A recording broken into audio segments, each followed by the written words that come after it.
Bismillahirrahmanirrahim. Assalamualaikum warahmatullahi wabarakatuh.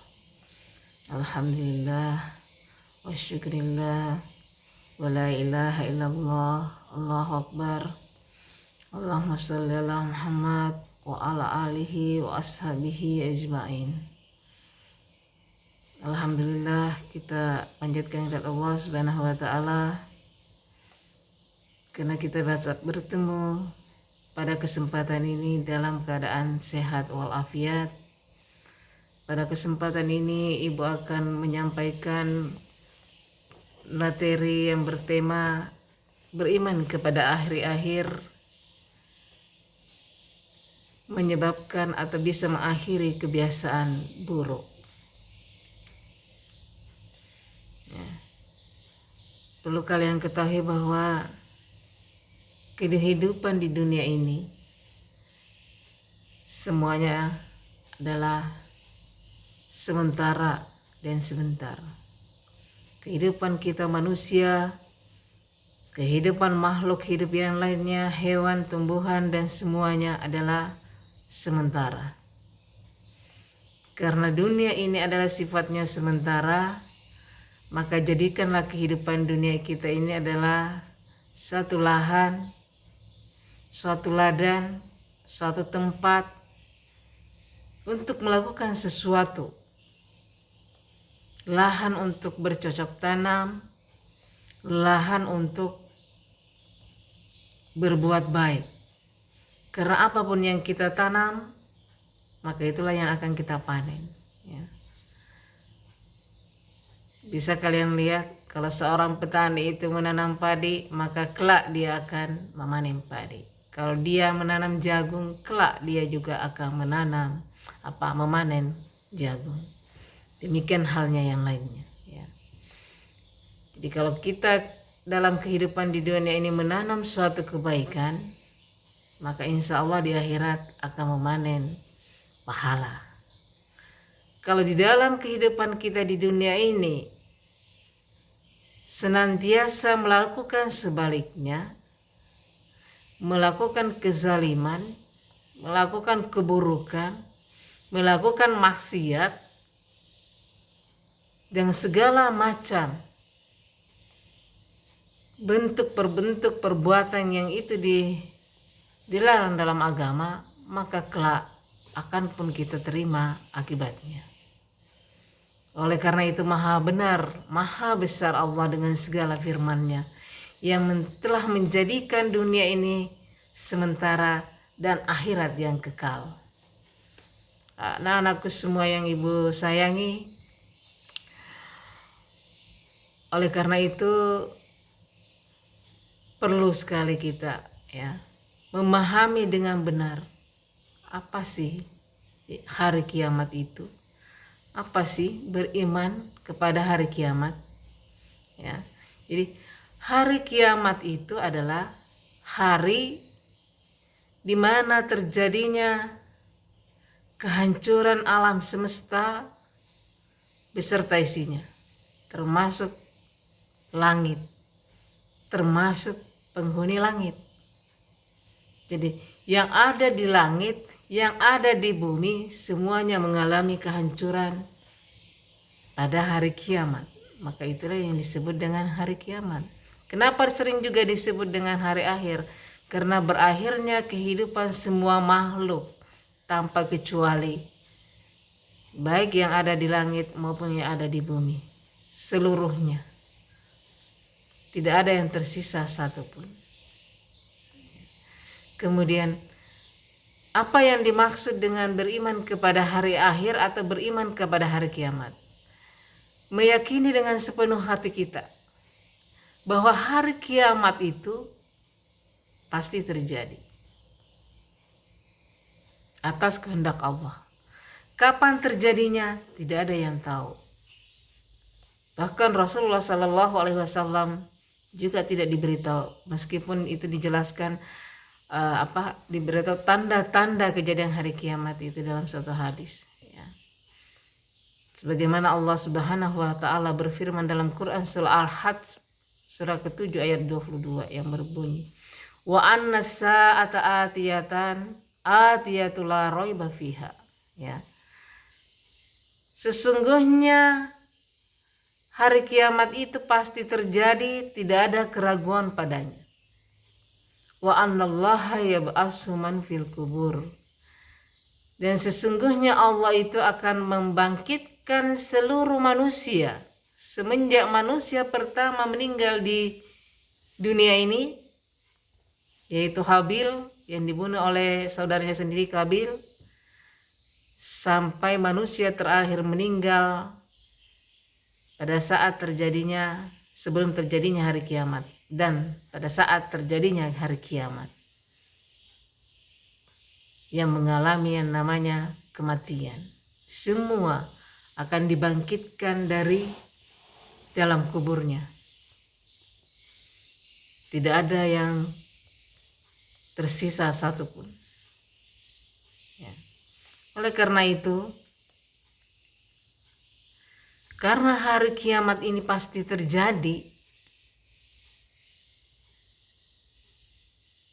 maka jika benar-benar kita percaya kepada adanya hari kiamat, maka mestinya dalam setiap langkah gerak kita dalam kehidupan ini sebagai seorang hamba, atau misalnya dalam beraktivitas kegiatan apapun, itu muaranya kita melakukan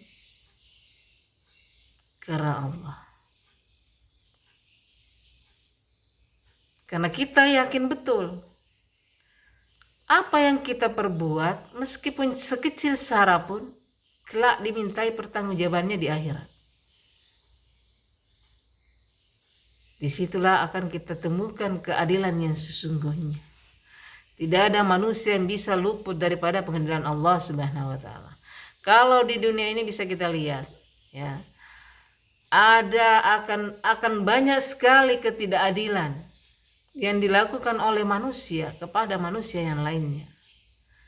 Keadilan bahkan bisa berubah menjadi suatu yang benar bisa salah, yang salah bisa dibenarkan. Itu pengadilan manusia di dunia.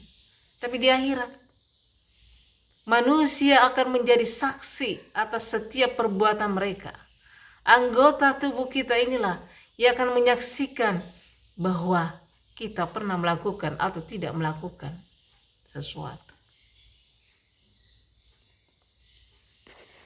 Insya Allah, kalau memang benar-benar percaya akan adanya hari kiamat, percaya dengan keadilan Allah, percaya bahwa akhirat itu adalah tempat yang kekal, maka kita tidak akan menjadikan dunia ini sebagai tujuan hidup kita. Maka celakalah orang yang menjadikan dunia sebagai tujuan hidupnya.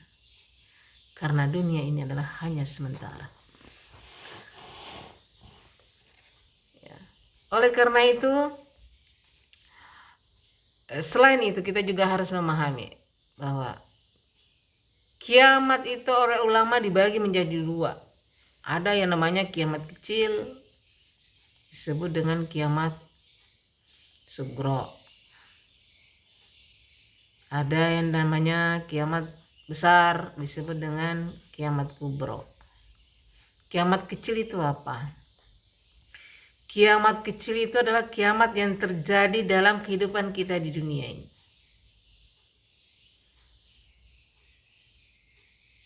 Yang namanya kiamat itu adalah sesuatu yang menyedihkan. Kalau boleh kita meminta, kita tidak ingin akan terjadinya kiamat kecil. Kenapa? Tidak ada orang yang ingin terjadi misalnya musibah,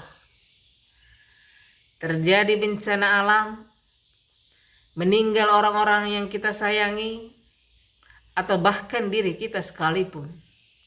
Ya. Gunung meletus, banjir. Kalian lihat akhir-akhir ini bagaimana di Masamba terjadi banjir bandang dan seterusnya. Pernah terjadi tsunami di Aceh. Itu namanya kiamat kecil. Kiamat kecil ini, jika kita sebagai orang yang menggunakan akal pikiran kita, maka cukuplah itu menjadi motivasi untuk meningkatkan keimanan dan ketakwaan kita kepada Allah. bahwa jika Allah berkehendak, manusia tidak akan bisa berbuat apa-apa.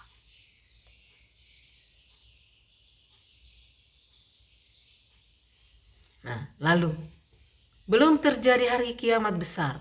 Bagaimana hari kiamat besar itu? Kiamat besar itu adalah ketika malaikat Israfil itu meniup sangkakala pertama kali. Maka hancurlah seluruh isi bumi. Langit dan bumi mengalami suatu kehancuran. Berguncang sedemikian hebatnya, digambarkan bahwa ketika terjadi hari kiamat, lautan itu meluap dan panas. Langit itu terbelah. Benda-benda langit itu berjatuhan.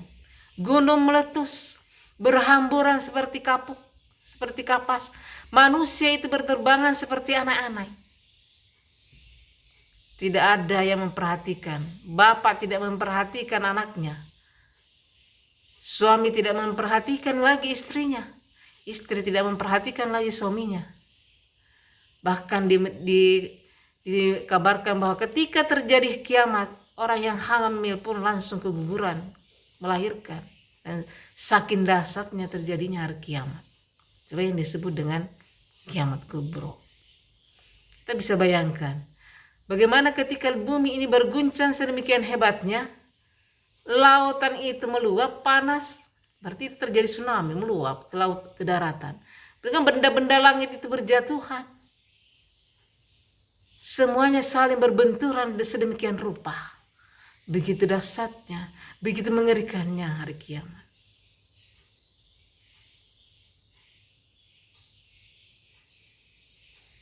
Rasa terasa seperti membayangkan hari kiamat itu, betapa ngerinya hari kiamat. Oleh karena itu, jika kita memang benar-benar meyakini adanya hari kiamat, maka insya Allah ibu percaya akan melahirkan pribadi yang baik, pribadi yang berakhlakul karimah. Melahirkan seorang muslim yang memiliki jiwa, perilaku, jujur, disiplin,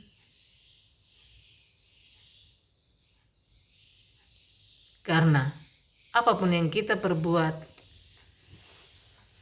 pasti akan dipertanggungjawabkan di akhirat. Jadi meyakini adanya hari kiamat melahirkan pribadi yang bertakwa kepada Allah Subhanahu wa taala. Lebih mendekatkan diri kepada Allah, lebih rajin sholat, disiplin sholatnya, tidak pernah meninggalkan sholat. Ya. Lebih rajin ngaji, menghindarkan diri dari perbuatan buruk, pergaulan bebas, narkoba, segala macamnya. Kenapa?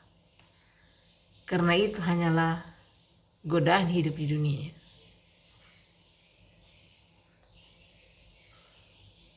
Memang hidup itu tidak mudah. Tapi kita sebagai orang yang beriman, melaksanakan perintah, mendekatkan diri kepada Allah adalah menjadi kebutuhan kita. Dan bagi kita yang belum terbiasa, masih malas, masih ogah sholat, masih suka bergaul bebas, ingatlah.